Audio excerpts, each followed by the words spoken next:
नमस्कार, जनप्रभात सुपरफास्ट में आपका स्वागत है। मैं हूं हेमेंद्र सिंह। नजर डालते हैं आज की सुर्खियों पर। भारतीय सेना ने चीनी सैनिकों के पीछे हटने का जारी किया वीडियो। चीनी सेना द्वारा बंकर और शिविर नष्ट करने की तस्वीरें की साझा। पुडुचेरी में बी नारायणसामी की सरकार पर गहराया सियासी संकट। राष्ट्रपति कोविंद ने उपराज्यपाल किरण बेदी को पद से हटाया।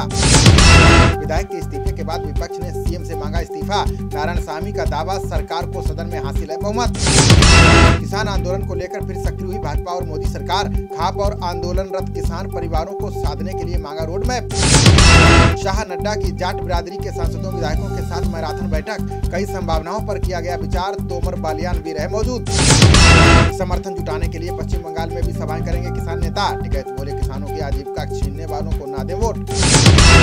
रालोद नेता जयंत चौधरी ने फिर केंद्र सरकार पर साधा निशाना। बोले, कृषि कानूनों की अच्छाइयों के बारे में नहीं दी जानकारी। लाल किला बवाल मामले में मोस्ट वांटेड मनिंदर सिंह गिरफ्तार। दिल्ली पुलिस ने उसके पास से 2 तलवारें भी की बरामद। NASSCOM technology and leadership forum को संबोधित करेंगे पीएम मोदी। आज से 19 फरवरी तक चलेगा फोरम के 29वें सम्मेलन का आयोजन। यूपी समेत देश भर में सीरियल ब्लास्ट की बहुत बड़ी साजिश नाकाम। एसटीएफ ने लखनऊ से 2 लोगों को विस्फोटक के साथ किया गिरफ्तार। गिरफ्तार हुए अंसाद बदरुद्दीन और फिरोज खान पीएफआई के हैं सदस्य। पुलिस का दावा, निशाने पर थे हिंदू संगठन के कई बड़े नेता। मध्य प्रदेश के सीधी हादसे में अभी तक 51 लोगों के शव बरामद। 7 लोगों की बचाई गई जान, जबकि 4 लोग अभी भी हैं लापता। दिल्ली में 18 फरवरी से शुरू होने जा रही नर्सरी दाखिले की दौड़। स्कूलों पर नजर रखने के लिए मॉनिटरिंग सेल का किया गया गठन। हालात का जायजा लेने आज घाटी पहुंचेगा विदेशी प्रतिनिधियों का दल। दल में राजनयिकों के अलावा विभिन्न संगठनों के प्रतिनिधि भी शामिल। सीरम इंस्टीट्यूट को 10 लाख डोज वापस करेगा साउथ अफ्रीका। कहा, कोरोना वायरस के अफ्रीकी वेरिएंट पर नहीं है असरदार। भारत में कोरोना से अब तक 1,09,36,000 लोग संक्रमित। इसमें 1,55,944 लोगों की जा चुकी है जान। महाराष्ट्र में कोरोना के बढ़ते मामलों पर सीएम ठाकरे ने जताई चिंता। का नियमों का सख्ती से करें पालन, अन्यथा लगेगा लॉकडाउन। लोकल ट्रेन से सफर करने वाले यात्रियों के लिए बड़ी खुशखबरी। 22 फरवरी से ट्रैक पर लौट रही उत्तर रेलवे की 35 जोड़ी ट्रेनें। अनारक्षित ट्रेन में किफायती यात्रा टिकट पर सफर कर सकेंगे यात्री। दिल्ली एनसीआर के कामकाजी लोगों के लिए राहत भरी खबर। भोपाल में बंद फैक्ट्री से अमोनिया गैस लीक होने से मचा हड़कंप। 20 लोग प्रभावित। प्रशासन ने खाली कराया परेवा खेड़ा गांव। मल्लिकार्जुन खड़गे ने राज्यसभा में नेता प्रतिपक्ष का संभाला कार्यभार। वरिष्ठ नेता गुलाम नबी आजाद का लिया स्थान। बृहस्पतिवार को असम में महाबाहु ब्रह्मपुत्र का उद्घाटन करेंगे पीएम मोदी। धुबरी फूलबारी सेतु की रखेंगे आधारशिला। केंद्र सरकार ने 2400 से बढ़ाकर 4,225 रुपए की जूट पर एमएसपी। स्मृति ईरानी बोली, सरकार किसानों के कल्याण के लिए प्रतिबद्ध। पंजाब नगर पालिका परिषद और नगर पंचायत की शुरू हुई मतगणना। राज्य के 117 स्थानीय निकायों में 14 फरवरी को हुआ था मतदान।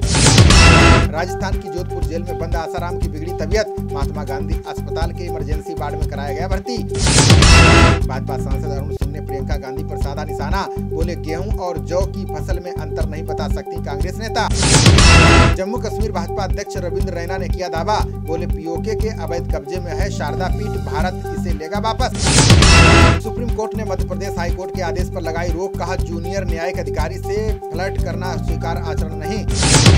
पंजाब में 3 बल्क ड्रग औषधि पार्क स्थापित करेगी अमरिंदर सरकार। लगभग 400 करोड़ रुपए आएगी लागत। सस्ती दवाओं का होगा निर्माण।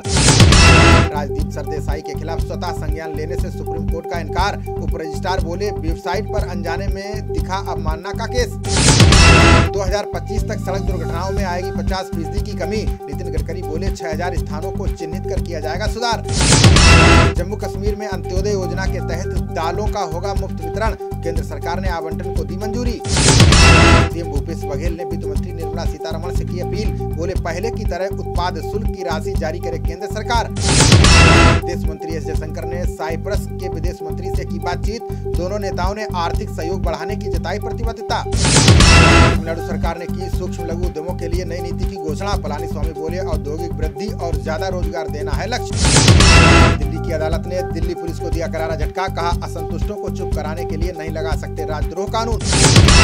दिल्ली में पेट्रोल और डीजल के दामों में 9वें दिन बढ़े 25 पैसे। पेट्रोल 89 रुपए 54 पैसे और डीजल 79 रुपए 95 पैसे प्रति लीटर हुआ रेट।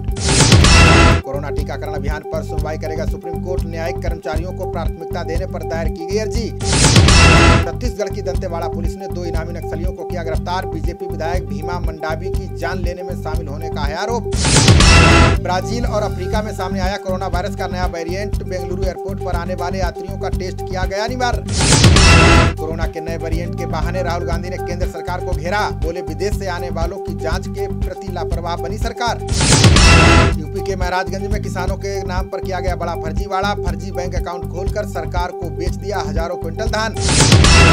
मंदसौर के पशुपतिनाथ मंदिर में लगेगा देश का सबसे बड़ा घंटा। 21,30,000 रुपए से बनाया गया 37 क्विंटल का महाघंटा।